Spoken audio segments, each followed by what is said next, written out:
nombre es Angélica María Rodríguez Vázquez y estamos en Mujeres que Tejen la Historia en América Latina y el Caribe.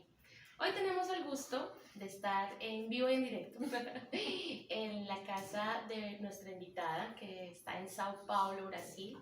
Es una mujer que hace parte de la diáspora venezolana en Brasil y es Marifer. Marifer, bienvenida a Mujeres que Tejen la Historia en América Latina y el Caribe. ¿Cómo estás? Gracias. Bienvenida a mi casa, bienvenida a la casa de nosotros. Sabes que con la pandemia inició este proyecto y es muy difícil hacer entrevistas en los lugares directamente, así que es un honor. ¿Tienes que venir a Sao Paulo?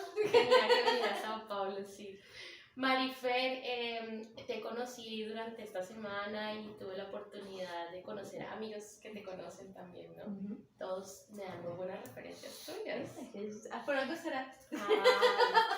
Y una de las referencias, y alguien me contó un pajarito que hoy estabas de cumpleaños. Sí, estoy haciendo 42 años. En 42 años de vida hay mucho camino, mucho recorrido. Mucho. Yo me imaginaba 40 en otro lugar o en un mismo lugar y es diferente, es bonito y va a ser el primer año, va a ser la primera vez que voy a celebrar mi cumpleaños en Sao Paulo. Va a ser la primera vez va a ser de las poquísimas veces que voy a celebrar mi cumpleaños. Y es especial este cumpleaños porque voy a resignificar mi cumpleaños. Y eso, ya lloré lo que tenía que llorar, entonces ahora vamos a bailar y vamos a sonreír y vamos a gozar y vamos a todo. Vamos a celebrar en este 29 de marzo del 2024 que estamos haciendo esta entrevista. Marifer, en ese proceso, ¿cierto?, de nacer hace 1982, un 29 de marzo, ¿en qué lugar naces? ¿Cuál es ese territorio exactamente? ¿De qué lugar de Venezuela? ¿Cómo era ese territorio? ¿Qué recuerdos tienes de infancia del lugar donde naciste? Yo nací en una ciudad del centro de Venezuela llamada Maracay, que significa caracol de agua. Era un territorio indígena y luego por el proceso de territorialización creció como una ciudad y es la tercera ciudad más grande del país.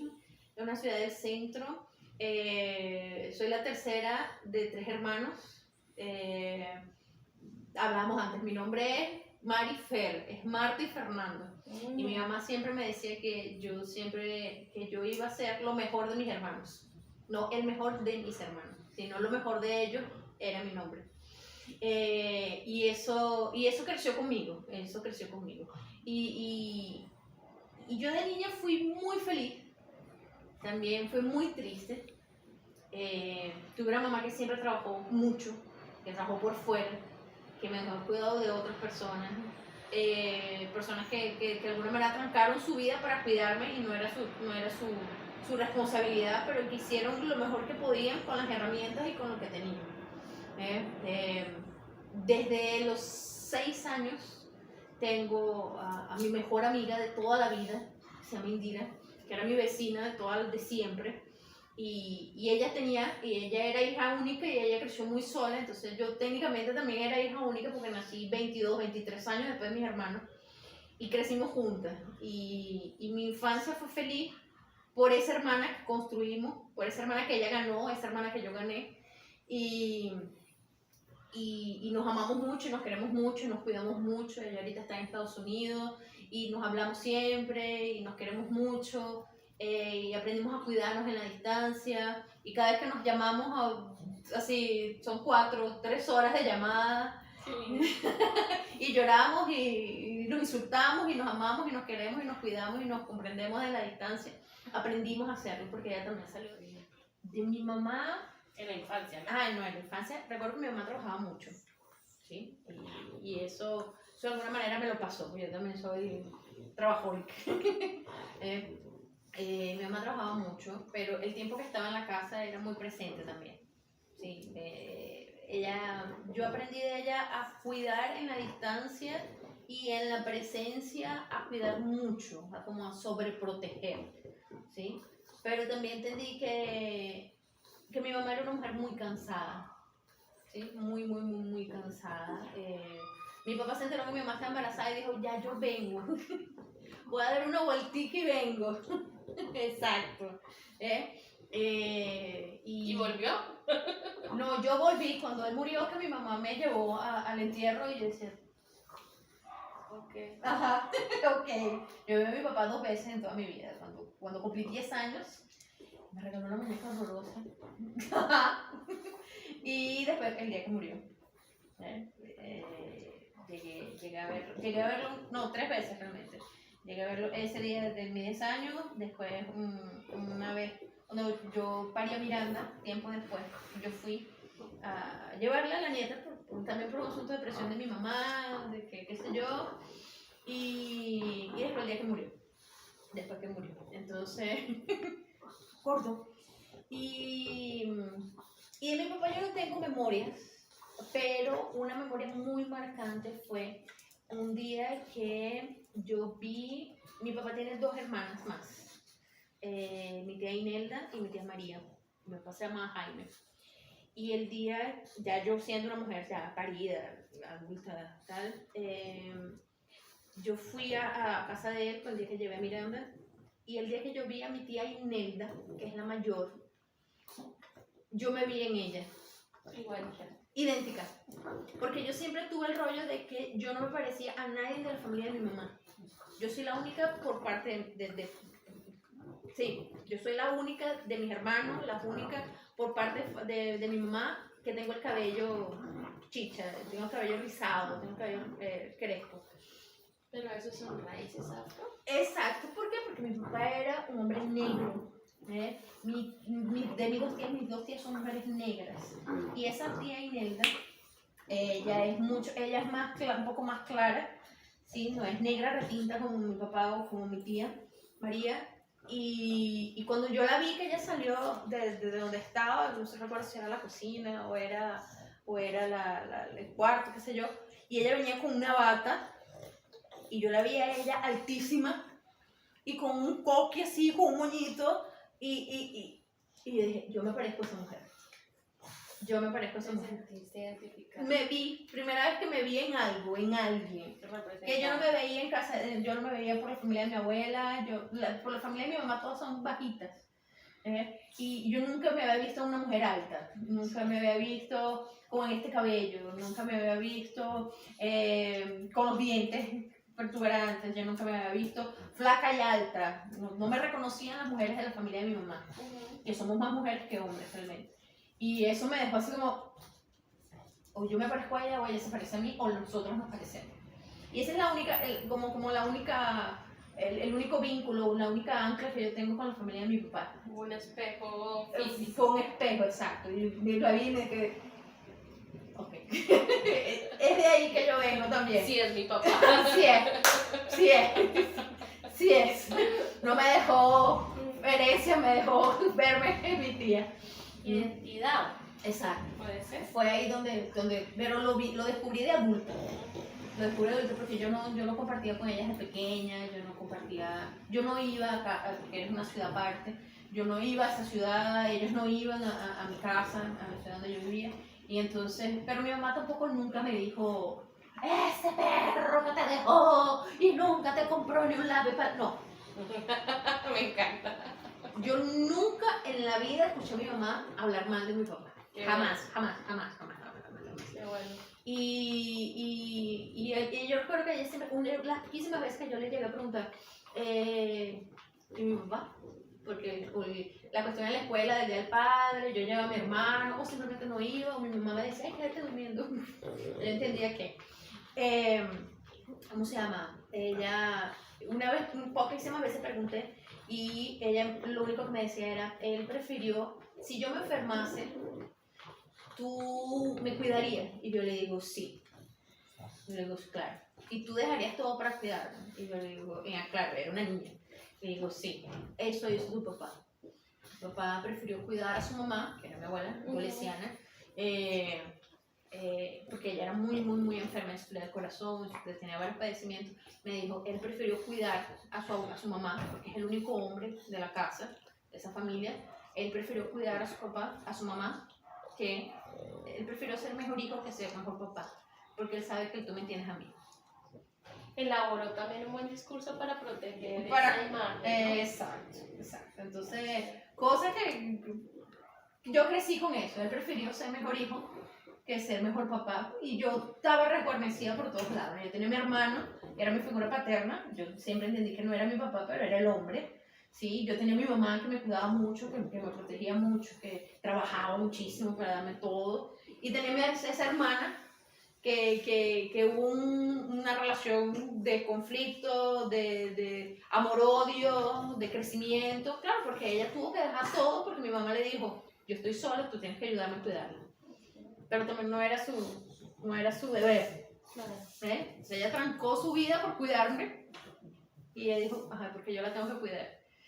Entonces eso desencadenó otras cosas, pero también Marta, mi hermana mayor, es una mujer súper valiosa, es una mujer a la que yo en un primer momento de mi vida la admiré mucho, después en la plena adolescencia, que es una bosta para todo el mundo, desarrollé otros tipos de sentimientos y ahora con la madurez que tengo de 42 años, puedo entender por qué mi hermana hizo las cosas que hizo, por qué actuó como actuó y ¿Había abuela? ¿Hubo alguna abuela? no, Nunca no hubo abuela. Abuela en otra ciudad, en otro pueblo, en otro estado. ¿Y Sí. algún contacto con la abuela?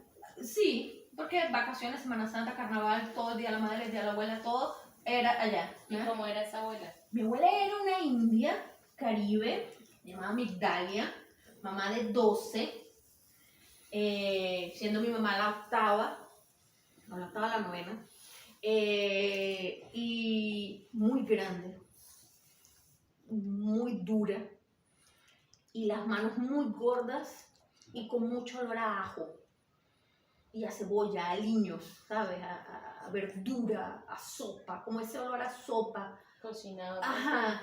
Y era una mujer muy dura, muy estricta, ¿sí? Después con el tiempo se ablandó mucho, pero muy estricta. Y en los últimos años de su vida mi mamá la cuidó muchísimo, ella murió de cuestiones estomacales.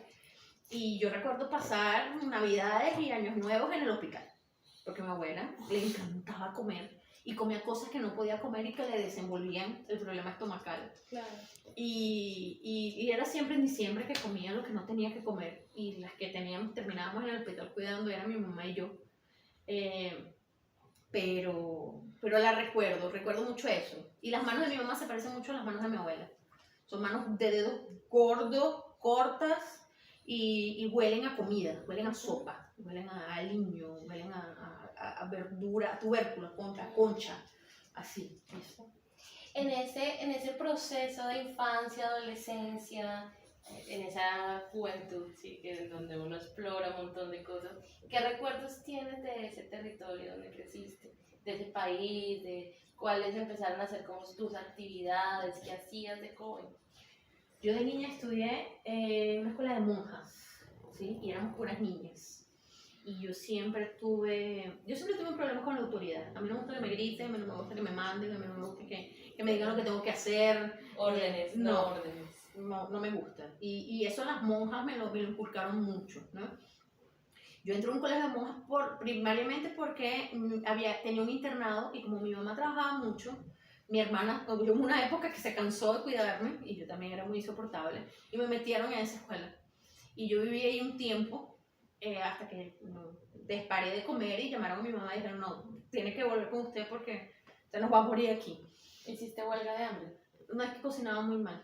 Entonces y me obligaban a comer. O sea, a mí el rollo de que me obliguen las cosas ya no me gusta. Tú me puedes convencer que yo tengo que hacerlo. ¿Y qué edad tenías ahí? 8, de entre 8 y 12, esa época.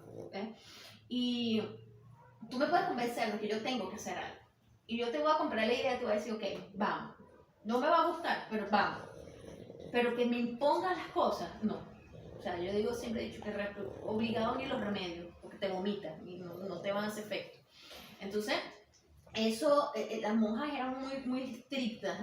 Y entonces yo paré simplemente de comer porque dije, no me voy a comer eso porque sabe muy maluco. Porque no era la comida de mi mamá. Porque no era ni siquiera la comida de mi hermana. Cocinaba mal, pero era la comida de mi hermana. Entonces yo simplemente paré de comer y dije, no voy a comer más. Y eso me regañaban, me gritaban, no me dejaban que me parase de la mesa hasta que comiese. Entonces eran 2, 3 horas, todo el mundo ya salía, iba, bañaba, jugaba y yo sentada todavía en la mesa. Entonces hubo cosas que no. Y entonces, cuando salí del internado, pero continué en la misma escuela,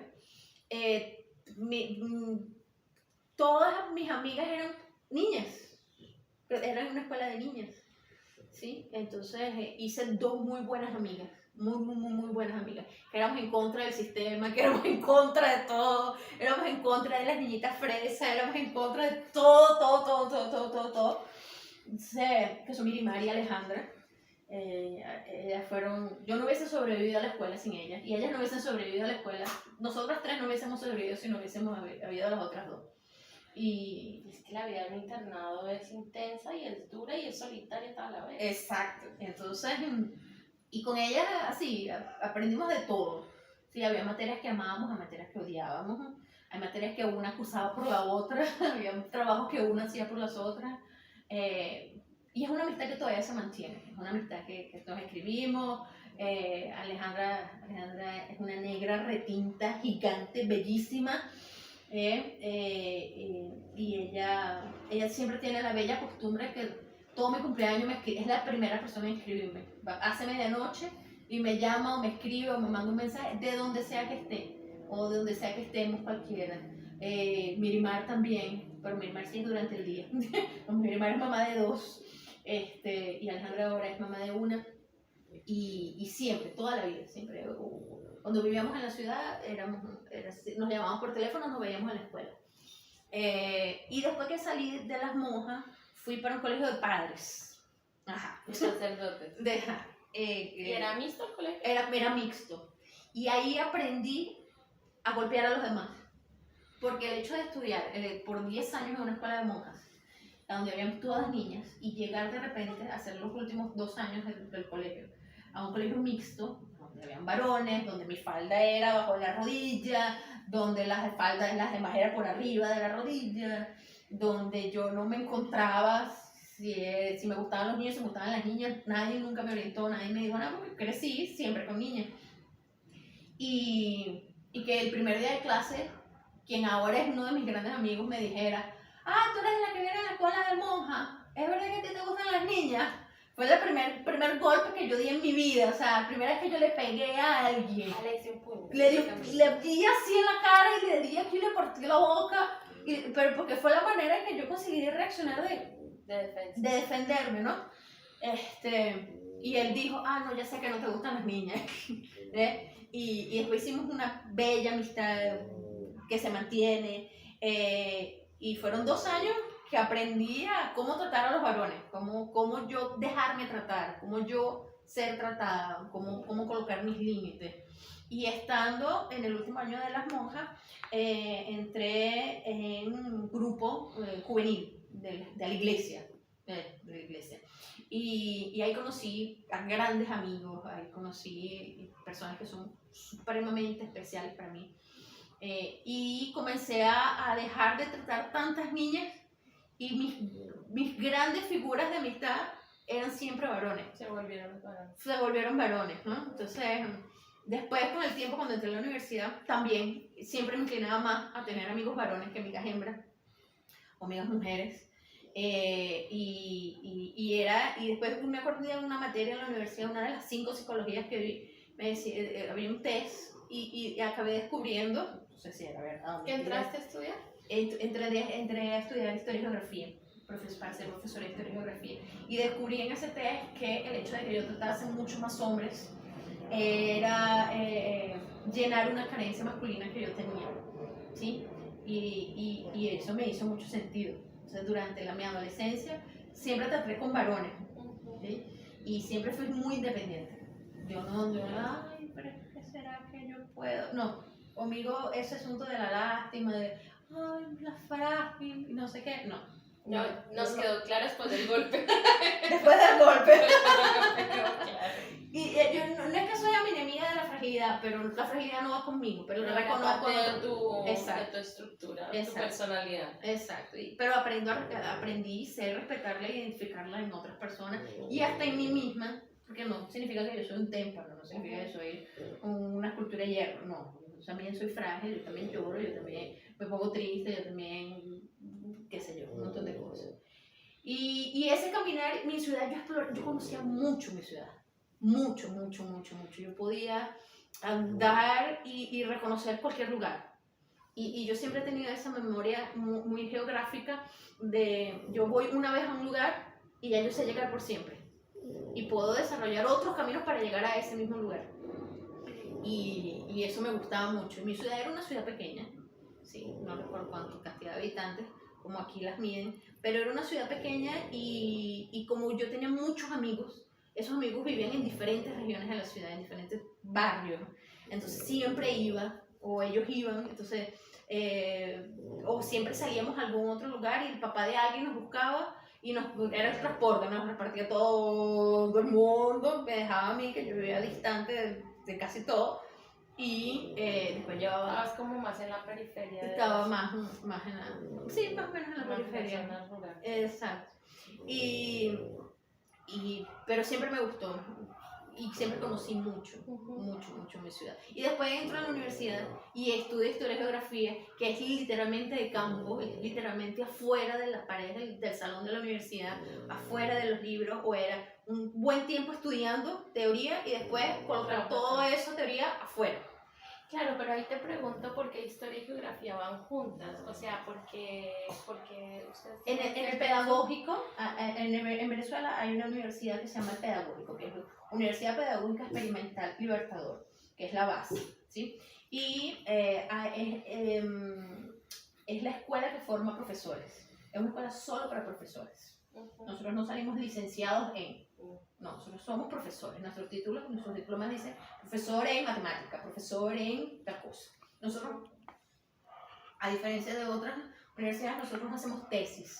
¿Por qué? Porque nuestras tesis son prácticas todos los semestres en la escuela. Entonces tenemos un trabajo más práctico, ¿sí? Por eso somos pedagogos.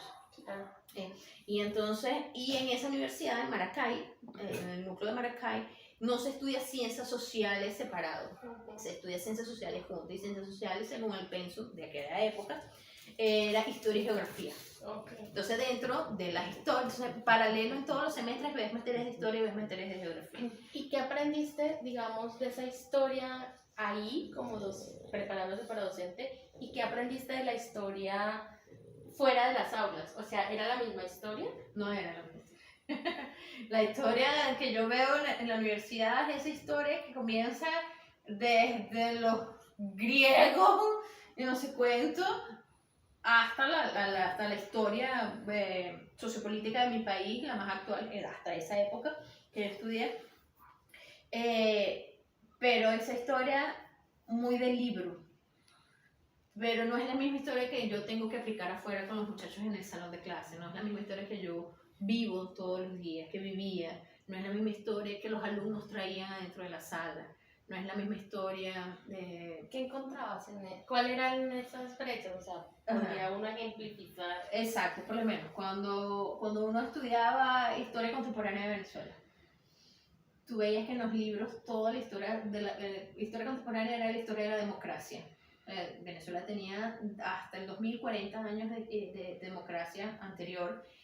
Y ¿Se estudiaron dictadura en algún momento? Estudiamos. Y entra dentro del periodo del contemporáneo de Venezuela. Y darte cuenta que cuando uno, por ejemplo, estudiaba el periodo de la dictadura, los alumnos venían y decían, pero es que mi abuela siempre dice que este país se arregla con un militar, que este país lo que necesita es un militar. Y después, cuando gana, en el periodo contemporáneo reciente, un militar, y gana la presidencia, y todos los abuelos y personas adultas de cierta edad se sienten contemplados porque se identificaron en el discurso de ese militar, pero cuando ellos como jóvenes no se identifican en ese discurso militar y comienzan a tener agravantes o limitaciones que para sus abuelos no lo son, que para sus papás no lo son, pero para ellos sí, es una historia que no está en el libro. Claro.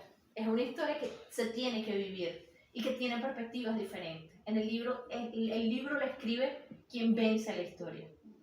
En la vida la vive quien se enfrenta con esa historia todos los días. ¿Sí? Entonces era ese contrapunto de siempre, ¿no? Por Y eso... ejemplo, esto es lo de tus raíces afro, llamémoslo así, Ajá. que no las reconocías en su momento, pero con el tiempo Ujú. tal vez pudiste entenderlas. ¿Eso en la historia está contado? ¿En la que tú aprendiste en la universidad? Yo me vi en los libros de la universidad muy por encima, porque yo no conocía la historia de mi familia paterna. Si yo hubiese tenido un vínculo con mi familia paterna, yo me hubiese reconocido en esas historias, que es una historia esclavista, de sufrimiento, de mucha represión, de mucho dolor, ¿sí? Nosotros, por ejemplo, nosotros tenemos una figura histórica negra súper importante en el proceso independentista de Venezuela, que se llamaba Pedro Camejo, que es el negro primero.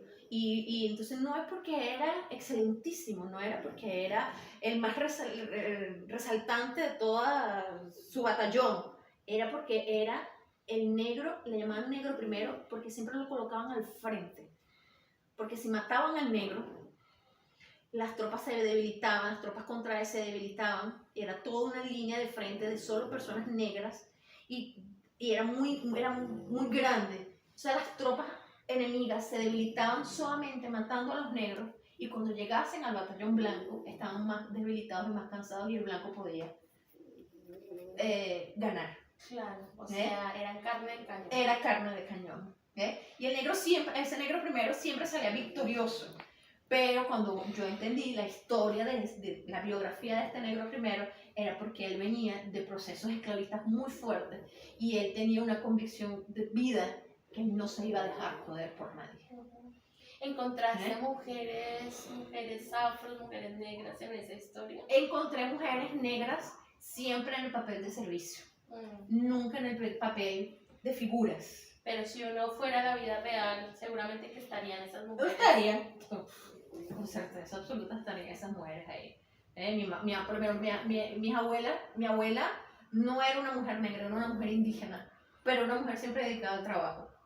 Yo pude haber reconocido alguna mujer.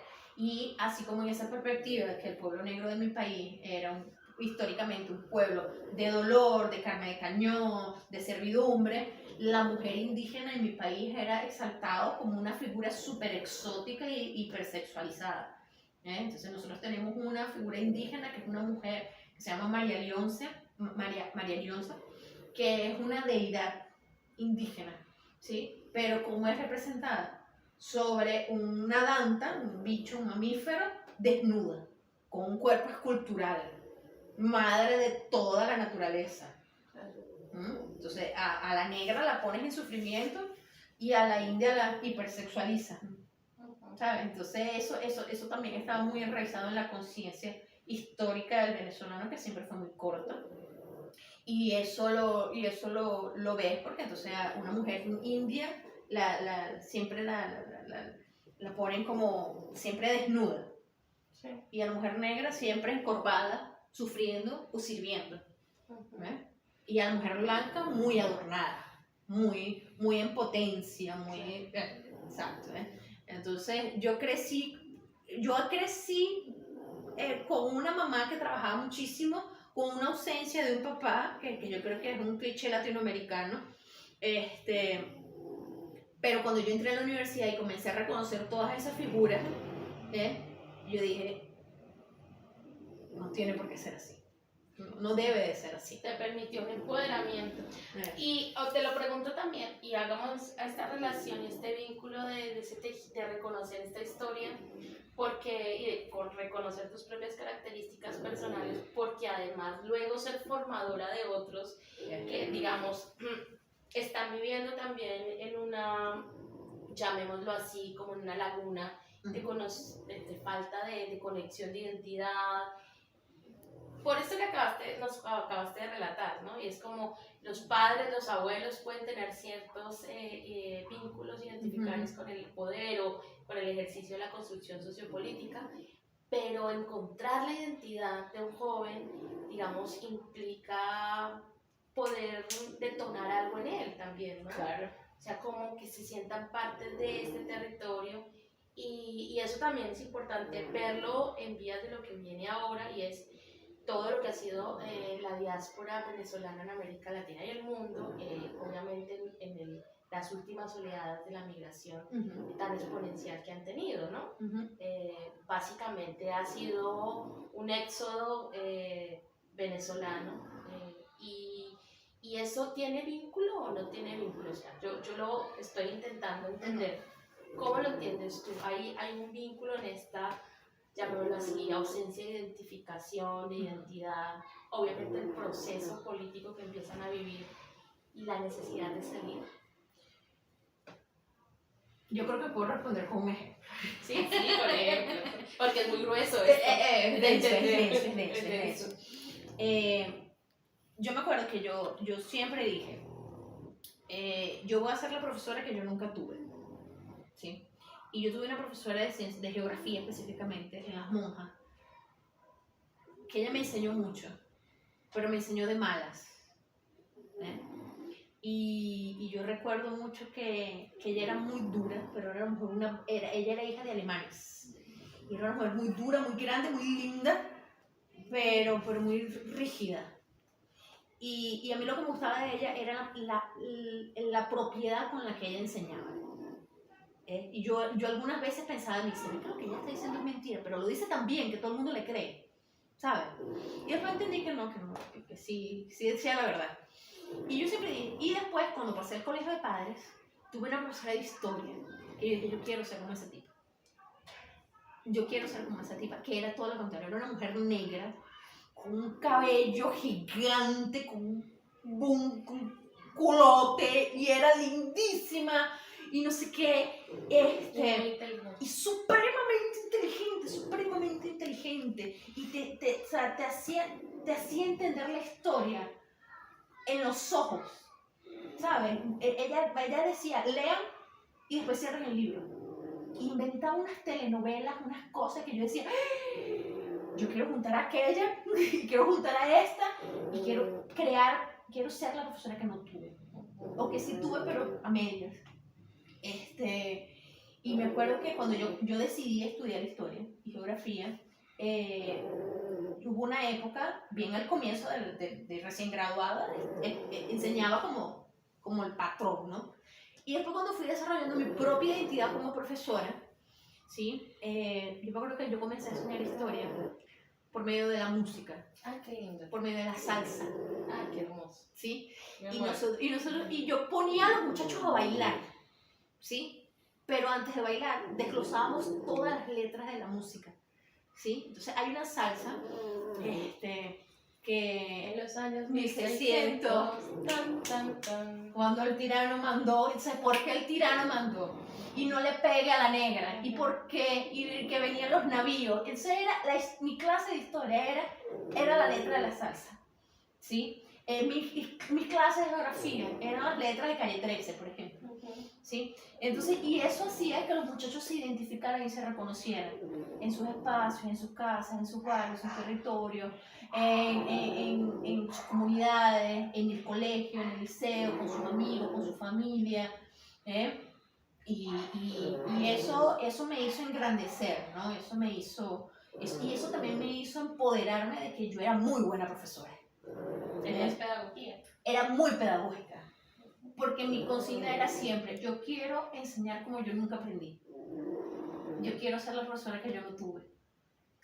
Y eso me hacía vincularme, y eso hacía que yo me llevara a los muchachos para mi casa, y eso hacía que yo buscara y que... ¿Y hacían proyectos colectivos? Teníamos proyectos colectivos, bailábamos todos los meses. Los muchachos comenzaron a traer música, era la época bien del reggaetón, ¿no? Y de recostárselo al otro, y de sacar el rabo para recostárselo al otro. Y yo le decía, pregúntenle a sus papás qué música escuchaban. Traigan a su papá para que los enseñen a bailar. Pregúntenle a sus abuelos cómo se baila un bolero. ¿Y qué bolero escuchaban sus abuelos? ¿O qué bolero escuchan sus tías, sus vecinas? ¿Qué escuchaban ellos? Para marcar la diferencia. Y desde la música empecé a crear líneas de tiempo en el proceso geohistórico. Y ellos entender porque en los años 1600, cuando el tirano mandó, era un contexto histórico del cual también porque sus abuelos sentían recuerdos. Y porque en el reggaetón de ellos, o en el, qué sé yo, en la Latinoamérica de Calle 13, se entiende el mundo de una manera diferente. Y entonces toda esa línea de tiempo hacía de que ellos entendiesen y se reconocieran ellos mismos, ¿no? Yo tenía ni chamas que se alisaban el cabello, pero eran unas negras lindísimas. Y cuando comenzaron a bailar dejaron de alisarse el cabello. Pudieron sentir parte de su identidad, Exacto. era su propio cuerpo. Exacto. Reconocer su propia esencia. Exacto. Muchachos, varones que decían, es que yo voy a una fiesta y no bailo. No, pero vamos a enseñarte a bailar. Claro. Y entonces después volvían, o cuando pasaban de años, no, pero se la presento a mi novia. ¿Y cómo conseguiste nada? Bailando. Bailando. O mamás que se conectaban con los hijos porque los veían bailando en la sala. Y le decían, ¿por qué estás bailando? No, pues es una tarea que me mandó la profesora Marifer. La profesora me manda a bailar. Sí, porque tengo que aprender. Y ella se quedaba, no muchachos, si no es, ven acá. Y se pegaban y se ponían a bailar con ella y eso comenzaba a reconstruir vínculos dentro de la familia que estaban destruidos o que eran casi inexistentes o que por trabajar mucho fuera de casa no se cuidaba tanto de los hijos, ¿sí? Entonces eso iba... Es toda una propuesta integral de vida. Es toda una propuesta, exactamente. Sí, porque es como, claro, es la gran pregunta de por qué muchos países quieren sacar historia, filosofía, geografía como el primer, o manejarlo a su manera, que eso también vamos como ahí intentando hilar en esta historia. ¿Por qué políticamente es tan importante coartar a un sujeto en formación, a una persona en formación, de estos contenidos que además se vuelven integrales, ¿no? Que no son separados de la vida, ¿no? Porque nuestra historia tiene un objetivo, ¿no? ¿Cuál es el objetivo de la historia en sí desde tu propia experiencia? Reconocerte, recordarte de dónde vienes, de dónde vienen y a dónde van. Hay un autor que se llama Ramón Tojar, que es un geohistórico venezolano, que él dice que la historia es cíclica, ¿sí? Que todo se repite, pero que ese ciclo demora muchísimo dependiendo de la toma de decisiones de los pueblos. Entonces va a llegar en algún momento que los pueblos por contexto y por contexto histórico van a repetir ciertas decisiones. Puede haber un espacio de tiempo entre 100 años, 200 años, 30, 10, un periodo u otro, ¿sí? Pero la historia siempre es cíclica, siempre se repite. Y que eso simplemente va a depender de las decisiones tomadas por los pueblos. Excelente, muchas gracias. Yo creo que lo necesitamos repetir esto una y otra vez, la historia es cíclica. Y cada vez parece ser que esos ciclos están volviendo un poco más rápidos. Sí. Como que ya no hay que esperar 100 años para llegar al mismo punto, sino como que se comprimió el tiempo de lo cíclico, ¿no? Entonces estamos viviendo periodos. O tenemos una percepción del tiempo mucho más rápida, sí, que otras cosas, que en otros momentos, o que en otros tiempos, ¿no? Claro. Tú tienes que vivir la migración y llevabas muchos años en este ejercicio de ser esta docente que todos quisiéramos tener en la vida. Sí, pero yo quisiera también tener esta docente. Y esa ruptura, tener que dejar todos estos más de 10 años, ¿no? 17 años siendo docente y tener que salir. ¿Cómo también empiezas a hacer tu propio proceso para abordar tu propia historia? Porque ya no absoluto. Es un desespero absoluto de no tener absolutamente nada. Y nada no es un asunto material, no es un asunto de cosas, no es un asunto de estructura, es nada dentro. Porque yo nunca, hasta ese momento de emigrar, nunca hice otra cosa que no fuese enseñar. Nunca hice otra cosa que no fuera aprender primero para después enseñar. Nunca hice otra cosa que no fuera ingeniarme cosas, situaciones diferentes para enseñar. Y ahora yo misma tenía que buscar de dónde aprender en otro idioma para ver si había la posibilidad de enseñar. Y al final me di cuenta que la única que tenía que aprender era yo. Para poder sobrevivir, para poder darme cuenta que estaba en otro lugar, en otro tiempo, pero que esa situación dependió directa y únicamente de mi decisión. Así como los ciclos dependen de repetirse solamente por la decisión de los pueblos. Mi pueblo, que era yo, decidió estar en ese otro lugar. Y comenzar a construir mi propio ciclo. Claro, o involucrarme en eso eso te de iba a nuevo decir, ciclo. empiezas en un punto cero. En un punto cero. La migración te da punto cero, pero también obedece a las decisiones de todo un colectivo, ¿no? Exacto. No es como tu decisión única, No. Toda una organización colectiva llegó a ese punto porque no eres la única persona que migró por estos casos específicos. No. Que hay No, lógico. Venezuela entonces comienza a atravesar una diáspora o una planificación de diáspora por las decisiones de un colectivo que repercutieron en una decisión política. Esas decisiones políticas no fueron las mejores tomadas para cierto porcentaje de la población que simplemente no apoyó, ¿sí? Y que comenzó a ser afectado por situaciones que comenzaron a no ser tan justas, ¿no? O a no ser tan propias o tan beneficiantes realmente para todos, sino para un sector pequeñito. Y eso hizo literalmente que mucha gente saliera. Entonces, antes del 2014, y mucha gente dice, pero es que Chávez también era militar, Chávez era comunista y no sé cuánto. Y yo solo no hablar de política porque no me gusta. Y yo nunca fui de Chávez, yo nunca voté en Chávez. Pero la percepción de país durante los gobiernos de Chávez era tan diferente, pero tan diferente a la percepción de país que se abre o que se comienza cuando gana Maduro.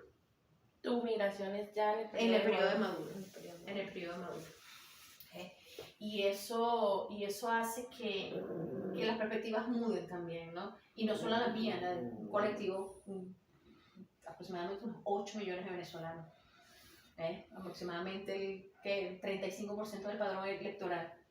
Entonces no puede ser que solo una persona esté equivocada, no puede ser que solamente 8, 10 millones de personas estén equivocadas. Algo pasa que la cantidad de personas están saliendo hay personas que planifican, como hay personas que tuvimos que salir obligatoriamente, forzadamente. ¿Por qué? Porque nuestra vida estaba en riesgo, porque la vida de los nuestros estaba en riesgo, porque vivimos y sufrimos violencias altísimamente agresivas, ¿no? Y no estoy categorizando la violencia en niveles, sino simplemente violencia es violencia, pero al punto de arriesgar tu vida, tú dices no. Sí, claro. No, yo tengo que salir. Y me voy. Y punto. Y dejo y tranqué mi llave y le dejé la llave a mi mamá. Y mi mamá me dijo, no, llévatela porque tú algún día vas a volver. Yo no sé si ese día va a volver. Y mis llaves están en algún lugar, en alguna maleta, en algún bolso, en alguna cartera. Y yo escucho el sonido de mis llaves y es las llaves de mi casa, que suenan diferentes a las llaves de ella. Qué interesante ese ejercicio de memoria, ¿no? ¡Mucho! Como hay cosas que has tocado en tu propia historia y tiene que ver con los olores y tiene que ver con los sonidos, y cuando decías las manos de mi abuela olían a ajo y olían a aliño, a esa cocina, ¿no? Típica, y ahora cuando tocas lo de los sonidos, pero también me imagino que esa etapa difícil te ha tocado procesarla, ¿no? O sea, claro, una cosa es la migración, de llegar a un país donde no hablas, donde no tienes vida, donde no tienes vínculos, pero además otra cosa es haber vivido un proceso de violencia estructural directa y asumir el desplazamiento, la migración forzada con esa historia. Entonces tienes que hacer doble vínculo, ¿no? Sanar lo que te acaba de pasar, incorporarte como sea la mala. En esos aprendizajes, Jack, estando acá, ¿Cuáles fueron tus lecciones, como tu lista de hoy aprendí esto en la vida? Hoy aprendí que en el mercado no hay ají dulce, sino cambusí, por ejemplo. Y fue una conquista descubrir que aquí se llama cambusí. Y fue una decepción descubrir que no sabe igual al ají dulce de mi país, ¿no?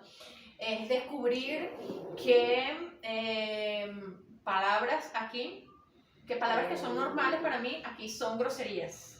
Pero que yo las digo porque todavía no sé portugués. Y es una conquista cuando yo aprendí a no decirlas. Y fue un trabajo de... A mí no me gusta la palabra resiliencia porque es como muy cliché. Y hay palabras que están de moda en ciertas épocas, ¿no? Pero sí, fue muy resiliente el hecho de yo aprender, primero, a que el proceso de ser un Google Traductor 24/7 es agotador. Es agotador, es casi que un trabajo de albañil. Los albañiles llegan a sus casas cansados y comen cantidades monumentales de comida porque el desgaste es muy grande. Y yo no como cantidades monumentales de comida, pero me desgasto muchísimo, porque todo lo que yo escucho en portugués, tengo que entenderlo en portugués para pasarlo a español, para comprenderlo, que entender y comprender no es un proceso cognitivo igual, para comprenderlo, para pensar la respuesta en español, para después traducirla, para después decirla. Es horrible. Es horrible. Me imagino, lo estoy viviendo. Tú más. Pero después cuando eso fluye naturalmente, y yo una cosa que Miranda me dijo una vez, Tu hija se llama Miranda. mi hija se llama Miranda, ella, bien al comienzo, ella soñaba mucho de niña, dormía, ¿no? Y yo una época aquí que ella me decía, ella comenzó a reclamar que ella no soñaba. Y mucho tiempo después me dijo, mamá, es que ya yo sueño en portugués. ¡Ay, qué lindo! Ahí fue cuando cayó mi ficha y dije, ya. Lo logró. Ya, exacto. Lo logró. Ella ya sueña en portugués. Hay cosas que nosotros a veces estamos aquí viendo televisión, aquí todos en el sofá, y hay música que bueno, Carlos y yo, mi marido y yo decimos ritmos modernos, ¿no? Pero no sabemos de dónde salen. Y no sabemos cómo bailarlos, no los entendemos, tampoco los queremos entender. Pero ella se lo sabe todos. Y la miramos y decimos, ¿dónde tú aprendiste eso? Es porque ella ya procesa en portugués, ella ya entiende en portugués, ella ya sueña en portugués, ¿sí? Que para ella fue mucho más fácil que yo con 10, 11 años. Sí, todavía su cerebro era una esponja y dio para contemplar ciertas cosas, sí, y reaprender muchas cosas, sí. Que nosotros tuvimos un poco más de resistencia por el asunto del arraigo, del cuidado. ¿Será que si yo aprendo portugués voy a dejar de ser quien soy? ¿Será que si yo como una coxinha voy a dejar de comer arepa? ¿Será que si yo comienzo a escuchar Caetano Veloso voy a dejar de escuchar mi música en español? ¿Será que si yo empiezo a ver la novela en portugués se me va a olvidar mi novela de allá? ¿Será que el hecho de yo vivir aquí voy a comenzar a ser más de aquí y menos de allá? Entonces nosotros hicimos como un pacto explícito que de esa puerta para acá se habla en español y de esa puerta para afuera cada uno en su espacio se habla en portugués, pero siempre de esa puerta para acá es español, y de esa puerta para acá se come arepa, y de esa puerta para acá se escucha salsa, y de esa puerta para acá se escucha reggae de Carlos, o se escucha las rancheras, porque Miranda tiene un alma envejecida y ella escucha rancheras y boleros, y se escucha todo en español, y Mamú es bilingüe. Mi mamá entiende en español y entiende en portugués, y que nuestras visitas van a escucharnos hablar en español y van a decir, no entendí, no es que le estoy diciendo otra cosa. Por eso vinimos a grabar dentro, no fuera de la puerta. Y que las conquistas se celebran en español, los cumpleaños se celebran en español, y los problemas se resuelven en español, y los dolores se sufren y se lloran en español. Y no es un asunto de no adaptarnos, es de conservarnos, es de conservar esa identidad, es de conservar las personas que somos, es de conservar y de reformular todos los días las personas que somos, ¿sí? Que no somos un bicho raro y exótico que sale que habla diferente, no, o que come diferente, no, somos la misma cosa, solo que podemos ser venezolanos que viven en Brasil y que hablan portugués y que entienden todo y que hacen una vida, que son felices aquí. Y pero también somos venezolanos que reconstruyeron una vida en Brasil, pero no dejamos de ser quienes somos por eso. Bueno, en esta entrevista me gustaría también que pudiéramos abordar el rol que empiezas a asumir ya al interior de la incorporación en la sociedad brasileña. Tienes un contacto directo cuando llegas, que es Cáritas, y estas organizaciones que a nivel internacional apoyan, digamos, la diáspora venezolana. ¿Cómo fue tu inserción en estas organizaciones y cómo terminas hoy ya vinculada desde otro rol? No desde el rol que recibes, sino del rol de quien da, que apoya. Así como que has vivido esta historia que me parece extremadamente completa y es... fuiste docente y te tocó estar en este punto cero, reinicias tu vida, pues como si hubieras vuelto a nacer, una cosa así, porque volver a aprender el idioma, volver a todo, aprender todo, y eres, digamos, beneficiaria un poco del apoyo internacional para la diáspora venezolana, pero a la vez ya te vuelves quien está ahí acompañando a otras personas que vienen también de tu propio país. ¿Cómo fue ese proceso? Cuando nosotros llegamos, Carlos llegó en el 16, nosotros llegamos en el 17. Y del 17 hasta el 18, yo estaba en ese limbo de no saber qué hacer. Entonces se limpiaron casas, se lavó ropa, se lavaron salones de fiesta, se hizo comida, o sea, 1000 cosas que no es que yo nunca hubiese hecho, pero yo no estaba acostumbrada a hacer. ¿Sí?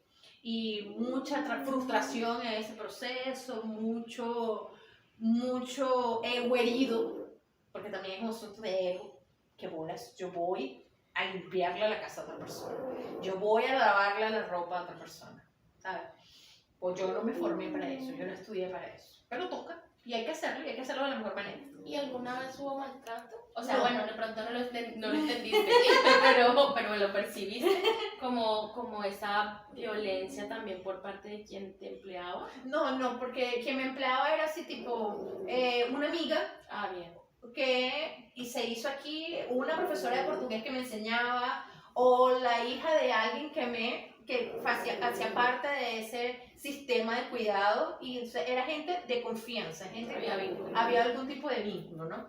Y no era siempre, no era permanente, no era como le dicen aquí, bico, o como uno le dice, tigre, pues no mataba, no los tigres te mataban, sino como trabajos esporádicos, ¿no? Que servían para. Y eso me dejó como un limbo, porque yo nunca dejé de trabajar. Yo trabajo desde los 14 años y nunca paré de trabajar hasta el día que llegué aquí. Y yo me di cuenta que yo no sé ser desempleada. ¿Sí? Entonces eso me hundía en tristeza, en depresión, en llanto, en rabia, en frustración, en qué sé yo, porque que Miranda se levantaba, yo acomodaba todo, ella iba para la escuela, Carlos iba a trabajar y yo me quedaba sola en la casa, no estaba ni Mamú ainda, todavía. Que Mamú está roncando. Mamú está roncando, ese fondo musical es Mamú roncando. Y yo me quedaba sola en la casa, y vivimos en un apartamento chiquitico. Y yo en 20 minutos hacía la limpieza de toda la casa y después me sentaba y me quedaba el resto del día para hacer nada. Hay otra situación que me comentabas antes de la entrevista y era con relación a la incomunicación y con relación a que no podemos sacar una estadística de migrantes muertos en pandemia, porque también siento, me lo dirás tú, el concepto de migrantes no está incorporado en la política pública realmente. ¿O cómo lo viviste? Explícanos un poco la situación. La población migrante y refugiada en Brasil, no existen, no se crean políticas públicas para el entendimiento directo de ese sector de la población, ¿sí? Solo que en Brasil, por ejemplo, la política pública de salud es universal. Entonces, por el hecho de ser universal significa que todos tenemos acceso y todos somos incluidos dentro. Pero al mismo tiempo eso significa que cuando uno va al médico, cuando uno va a un pronto socorro, cuando va a una unidad básica de salud o va a un hospital, dentro del formulario que te llenan, no te preguntan tu nacionalidad, te preguntan tu color, pero no te preguntan de tu país de origen, ¿sí?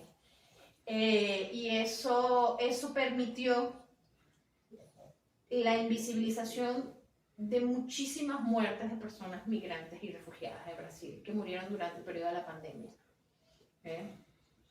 Caso contrario eran los casos positivados por COVID, ¿sí? ¿Por qué? Porque la persona llegaba con ciertos síntomas y el seguimiento o la ida continua al puesto de salud hacía que hubiese un registro de tu evolución médica. Pero cuando llegabas y eras internado porque tus síntomas ya eran supremamente avanzados y quedabas internado en cama y imposibilitado de comunicarte, porque sé que llegases solo o porque no tuvieses una red de apoyo, no tuvieras una familia o porque no tuvieses acceso a tu familia que estaba al lado de afuera, ¿sí? Y porque en tu registro no había un lugar donde dijera tu nacionalidad, porque tampoco le pregunté al brasilero la región donde nació, no, ciudad de origen, por ejemplo, solamente Brasil, el país. Y ni siquiera, porque no se sobreentiende que todo el que tenía acceso al sistema de salud es brasilero. Eso invisibilizó y simple y llanamente fueron enterrados o cremados y fueron muertos muchísimas otras personas que no fueron brasileras, que no son brasileras. Y el número lógicamente, y ese número nunca se contabilizó. Ese número nunca se contó, ese número nunca se visibilizó, ese número nunca se expuso, ¿sí? Y son personas que muchas murieron solas, porque emigraron solas.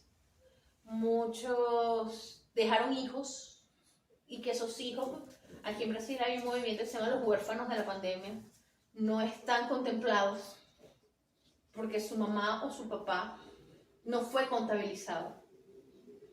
Y esos niños o esas niñas y esos adolescentes, esos hijos o hijas no tienen posibilidad de accesar a un beneficio del sistema del gobierno o al gobierno porque su familia no fue reconocida como muerta en la pandemia.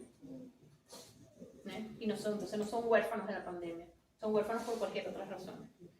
Entonces eso, como dicen aquí, eso mexeu mucho, eso movió mucho ciertos movimientos, ciertas organizaciones, ciertas ONG que trabajan con la causa migrante y refugiada, que la creación de políticas públicas no tiene que ser solamente integrativa, tienen que respetar y cuidar de las particularidades de quien accesa a esa política pública.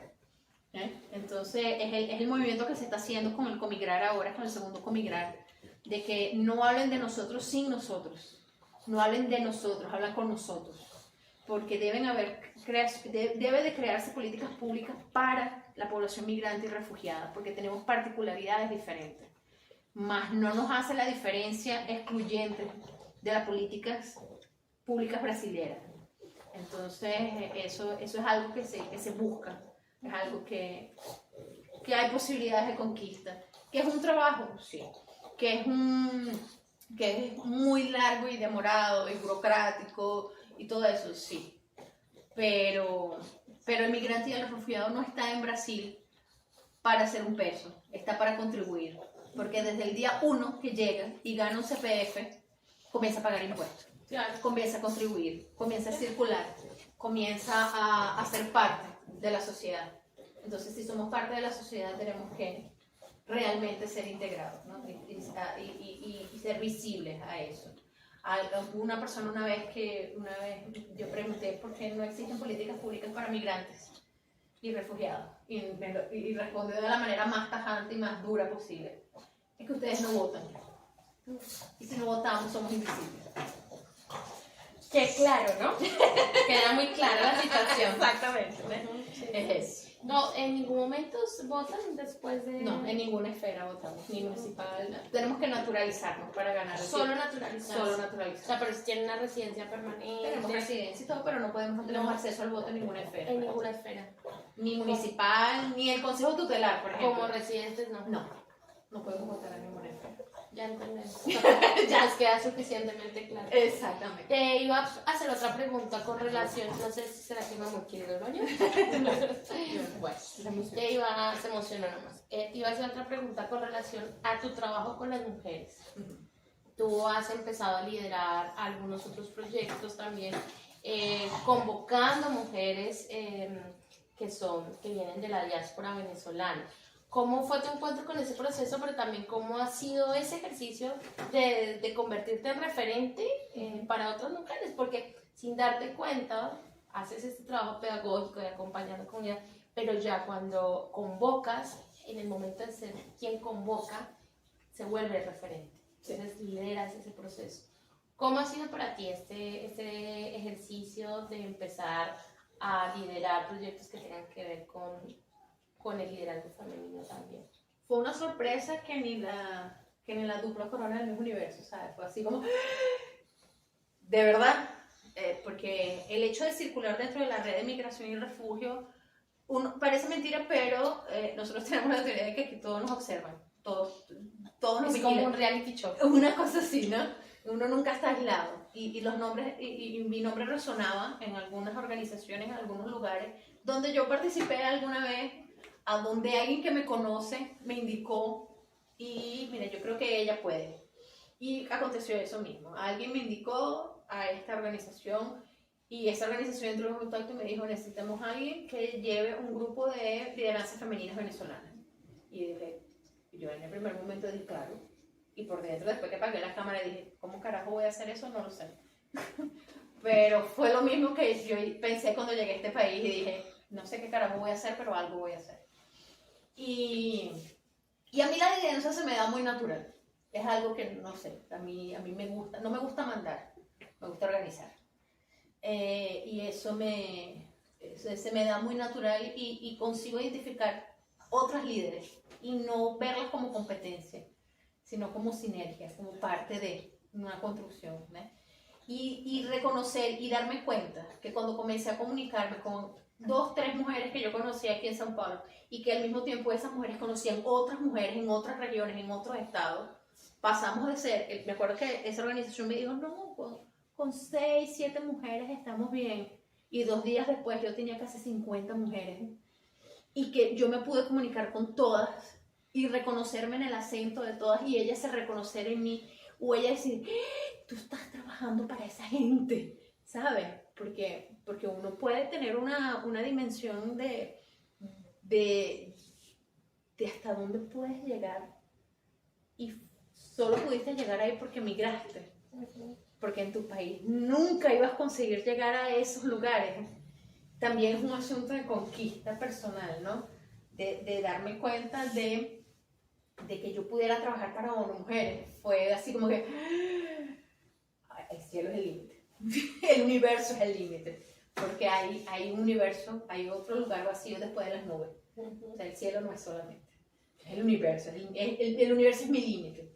Oye, hay un podcast que ustedes hacen junto con tu compañero, con Carlos. Ese podcast, ¿cómo surge? ¿Surge en el marco de qué? Y cómo te sientes también ya en ese rol de periodista, porque parece que tienes muchas gorritas, ¿no? Tengo muchas gorras, muchos sombreros. Sí, te cambias de sombrerito. ¿Y cómo terminas haciendo podcast? Porque prácticamente también haces periodismo en el podcast, ¿no? Locución y realizadora. No, yo creo que yo no soy periodista, es que a mí me gusta hablar mucho. Bueno, eso es una habilidad necesaria para el periodismo. No todo el mundo habla mucho. Entonces, el podcast surgió, yo creo que por varias cosas, ¿no? Primero, bien al final de la pandemia, en la pandemia, lo presencial se acabó. Y comenzaron a surgir otras maneras de comunicarnos o de accesar informaciones más digitales, más virtuales, ¿no? Y yo siempre me molesto cuando aparece una noticia sobre migración y refugio que no está contada realmente como es. Está descontextualizada. Está descontextualizada, está sensacionalizada, está Amarillista. súper amarillista, o que está en el pozo del sufrimiento, ¿sabes? El voyerismo también. Y que no es así, no es así. Entonces, eso siempre me incomodó, eso siempre me molestó.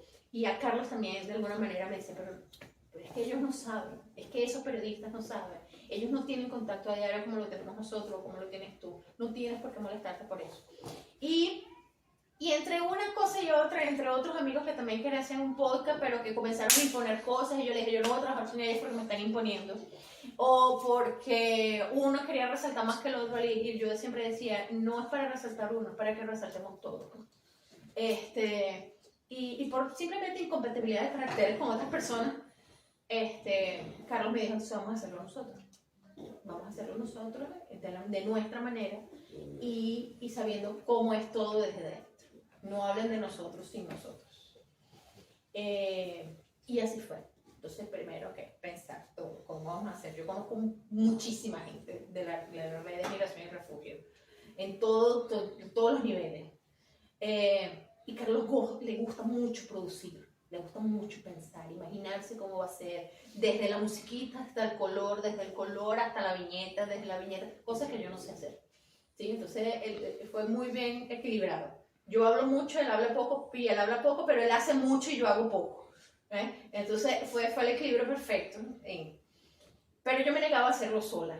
Entonces, yo le dije, vamos a hacerlo los dos. Tenemos que aparecer los dos. ¿Sí? Entonces también es un trabajo de él, de equipo, y de él hablar más, de él interactuar más, y yo también de calmarme, porque no puedo sobrehablar las palabras de él o pisarlo, qué sé yo. Fue también un trabajo de construcción, ¿no? Bueno, ahí es parte de la comunicación y el periodismo. Y él le da su toque y yo le doy el mío, y los dos le damos nuestro toque en conjunto. Y entonces el escoger el nombre fue, no, y empezamos a escuchar otros podcasts de migración. Lo hacían personas muy acartonados, muy académicos, y muy acartonados son los, y muy en la receta, muy en el cuadradito. No se salen de la milestia. O una telenovela mexicana de dolor, sufrimiento y llanto. Claro. Y tú no sonríes nunca, y tú desde que llegaste eres triste e infeliz. No. Además, porque hay una cosa, cuando tocaste el tema de la resiliencia, que me gustaría aportarla aquí en esto que estás planteando, que es una gran crítica que se hace cuando se habla de todo porque la migración es dolorosa. Sí. Un luto. Sí, hay el desplazamiento forzado, la migración transfronteriza forzada es dolorosa. Pero uno de los elementos de la resiliencia es el humor. Sí. Cuando tú te puedes, inclusive, te estás riendo de algo que ya viviste, es porque ya lo pudiste superar. Y porque ya y también te conecta con la otra persona. O porque aprendes a vivir con eso. Claro. O sea, superar es como Exacto. llevarlo, hilarlo, tejerlo de una manera distinta. Y yo creo que eso es importante también. Ahí en el programa, donde es en Spotify, yo escuché una parte, me gustó mucho, es muy armónico, pero si lo queremos seguir, ¿dónde lo escuchamos? Se escucha en Spotify. ¿Cómo se llama? Se llama Sotaques do Mundo. Sotaques do Mundo. Y descubrimos por qué Sotaques, por qué le pusimos ese nombre, porque solamente la ciudad de São Paulo tiene 84 nacionalidades. ¿Sí? Nada más la ciudad. Eso significa que uno circula por cualquier calle o por cualquier región o por cualquier barrio y vas a escuchar muchos acentos. Sotaque significa acento. Entonces son acentos del mundo. Vas a escuchar un haitiano hablando un portugués con un acento de criollo o afrancesado. Vas a escuchar un congolés, vas a escuchar a un latinoamericano hablar portugués con un acento del español. Vas a escuchar un coreano, un asiático, ¿sí? Vas a ver segundas, terceras generaciones de migraciones, de primeras migraciones brasileras. Y eso hace parte de la ciudad. El hecho de que São Paulo sea tan cosmopolita, tan grande, tan diversa, tan abierta, pero al mismo tiempo tan cerrada a muchas cosas, es porque es una ciudad multicultural. Sí. Y el rol de las mujeres venezolanas ahí en toda esa multiculturalidad, ¿cuál ha sido? tiene una perspectiva totalmente diferente sobre lo que es el sistema de luchas, ¿sí? La venezolana tiene un sentido de no dejarse avalar, un nivel de persistencia muy grande, ¿sí? Y nosotros lo discutíamos en el grupo de las mujeres, de las lideresas venezolanas. Decían, ay, pero aquí se complican por cualquier cosa y es tan fácil resolverlo. Es porque nuestra capacidad de resolución viene tan bien forjada de un contexto tan difícil que todo problema para nosotros tiene solución. Y no nos ahogamos en un vaso de agua. ¿Sí? Entonces esa otra perspectiva hace que para nosotros no es que sea fácil vivir aquí, sino que simplemente consigamos ver el problema desde diferentes puntos de vista. Y por tanto soluciones. Y por tanto muchas soluciones, o diferentes. Muchas. O varias soluciones. No nos quedamos solamente en una, ¿no? Salimos de la cajita. Claro. Salimos de la cajita. Y esa salir de la cajita es lo que nosotros queremos mostrar en el podcast. ¿Sí? Que sale por YouTube, que sale por Spotify, que sale por Deezer, por todas las plataformas de audio y video, ¿no?